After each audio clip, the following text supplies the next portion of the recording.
आज मैं तुम्हें निराशा से बाहर निकालने आया हूँ।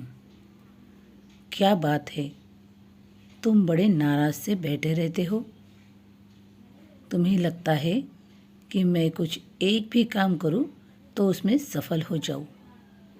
क्यों? जो प्रयासी बनते हैं वो तो लगातार ही काम करते रहते हैं ना। इस बात को हमेशा याद रखो। जो प्रयास करते रहते हैं सफलता उन्हें ही प्राप्त होती है। बाबा तुमसे फिर कह रहे हैं, इन निराशाओं से बाहर आओ। पहले निराशा तुम्हारा मन खराब करती है और फिर तुम्हारे शरीर को खराब करना शुरू करती है। ऐसे हमेशा उदास बैठने से तुम्हारा मन तो खराब होता ही, उससे तुम्हारे सेहत पर भी असर पड़ेगा। बच्चों, मैं नहीं चाहता कि मेरा कोई भी बच्चा हमेशा ही निराशा की ओर झुके। तुम में कई गुण हैं जो आज मैं तुम्हें बता दूं।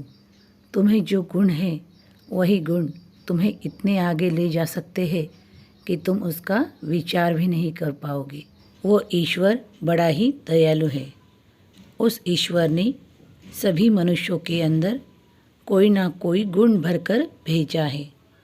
उन गुणों को तुम जानो, पहचानो। यूँ खाली ना बैठा करो और मन में अनेकों विचार भरे रहते हैं, वो भी सब निराशा से भरे। उनको दूर करो। तुम चाहते हो सब तुम्हारे समय अनुसार हो, सब तुम्हारे मन लायक हो, तो उसके लिए तुम्हें खुद भी तो प्रयासी बनना पड़ेगा। बच्चों, कर्म करो। कर्मों से ही तुम अपना भाग्य लिख सकते हो। मैं तुमसे ये तो नहीं कहता कि दिन भर तुम भजन पूजन करो।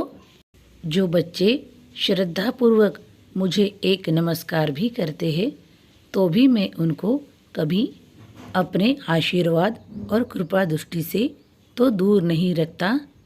इसीलिए तुमसे भी कह रहा हूँ, तुम्हारे कर्म पथ पर ये साईं बाबा हमेशा तुम्हारे साथ है। कुछ बड़ा करना चाहते हो तो उसकी शुरुआत छोटे से ही होती है। बच्चों, कई कामों को तुम छोटा समझते हो। बच्चों, कोई काम छोटा या बड़ा नहीं होता। जिसे करने के लिए आज तुम्हारा मन नहीं कहता, फिर भी अगर तुम उसको साईं ने दिया काम समझकर अपना लोगे तो वही काम तुम्हारा आगे चलकर इतना बढ़ेगा कि तुमने कभी सोचा भी नहीं होगा। इसके लिए कह रहा हूँ, इन सभी निराशा वाले विचारों को छोड़ दो और आगे बढ़ो।